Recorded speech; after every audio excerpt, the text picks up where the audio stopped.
साफ तौर पर कहा कि ये जो न्याय यात्रा है ये दुष्प्रचार नहीं है, हम बीजेपी का दुष्प्रचार नहीं करना चाहते, लेकिन हमने मणिपुर से इस यात्रा को इसलिए शुरू किया है, हम चाहते हैं ये बताने के लिए कि इतना वक्त बीत चुका है, यहां पर सरकार का कोई ध्यान नहीं है और कांग्रेस ऐसे मुद्दे पर ध्यान लोगों का केंद्रित करना चाहती है जो बहुत अहम है और इसको बीजेपी छुपाना चाहती है। बिल्कुल सौम्या, तो कहीं ना कहीं एक बार फिर से जो कांग्रेस है वो मणिपुर का मुद्दा जो है उसे फिर से उठाना चाह रही है, एक बार फिर से जो मणिपुर का मुद्दा है उसे गरमा रही है।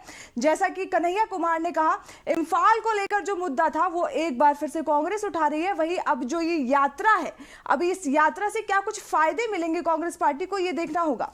बिल्कुल, देखिए चर्चा लगातार चल रही है। वहीं अब तीसरी खबर की बात कर लेते हैं जो कि अयोध्या से जुड़ी हुई है, अयोध्या दौरे से जुड़ी हुई है। यूपी कांग्रेस के नेता आज अयोध्या पहुंचे हैं। रामलला के दर पर अजय राय, प्रमोद तिवारी जैसे नेता पहुंचे हैं। कांग्रेस के कई दिग्गज नेता भी आज मौजूद रहे। शीर्ष नेतृत्व ने प्राण प्रतिष्ठा में शामिल होने से इनकार कर दिया था।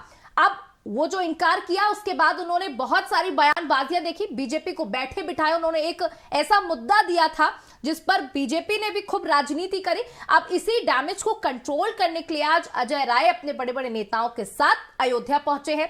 कहीं ना कहीं इसको हम कह सकते हैं ईशा कि ये एक डैमेज कंट्रोल करने की कोशिश की गई है और साथ ही उन्होंने ये भी कहा कि ये हम कोई राजनीति के पर्पस से यहां नहीं आए हैं, हम एक हिंदू हैं और हम हिंदू में भगवान राम के दर्शन करने आए हैं, सरयू में स्नान करने आए हैं। और देखिए जैसा हम जानते हैं कि आज मकर संक्रांति का दिन है और जिस तरीके से आज के दिन को चुना गया है, लेकिन कहीं ना कहीं वहां पर अगर हम देखें कि बिल्कुल अगर हम वहां देखते हैं कि उनका अगर हम अपने बात करें तो कहते हैं कि सरयू में नहाने से लोगों के पाप कट जाते हैं। और आज अजय राय भी कहीं ना कहीं जब पहुंचे हैं तो बीजेपी यही बयानबाजियां कर रही है कि अपने पापों को धोने के लिए पहुंचे हैं, लेकिन इन सब के बीच डैमेज कंट्रोल करने की कोशिश की जा रही है। जिस तरीके से बड़े बड़े शीर्ष नेताओं ने कह दिया कि हम नहीं जाएंगे 22 तारीख के निमंत्रण पे और आज प्रतिनिधिमंडल पहुंचा 100 गाड़ियों से, हालांकि सुरक्षा के लिहाज से 3 गाड़ियों को ही आगे जाने दिया गया और उन्होंने दर्शन पूजन किए। जी बिल्कुल सौम्या, जो जैसा कि कहा जा रहा था अयोध्या में कांग्रेस पार्टी को लेकर कहीं ना कहीं